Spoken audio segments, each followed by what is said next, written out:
Uy, paring 50. Nabalitaan ko yung nangyari sa inyo sa Mindanao. Napalaban daw kayo sa mga terrorist? Oo nga eh.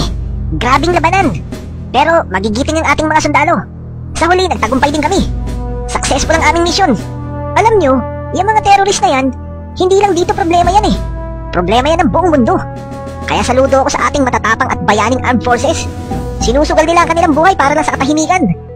Alam nyo mga pre, lahat naman tayong lumalaban sa terorismo at mga masasamang elemento ay bayani. Katulad ninyong Army, Marines at Air Force. Kami naman mga security guard, kami naman ang nangangalaga sa katahimikan sa mga mall, bangko at matataong lugar. Teka lang, maiba naman ako. Di ba meron tayong mga moto? Sige nga, ano ba yung mga moto ninyo? Moto? Di ba yan yung paniniwala? O sige, sisimulan ko na. Dito sa amin sa Air Force, ang moto namin, no guts, no glory. Oh, ang lupit lang, di ba? Teka mga pre, mas malapit ang moto namin dito sa Marines. No retreat, no surrender.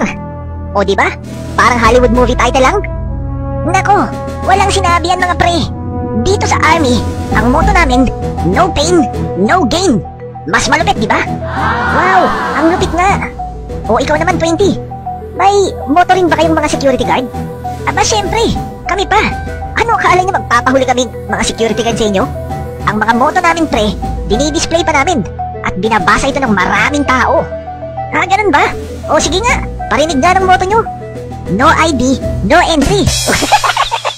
Nga,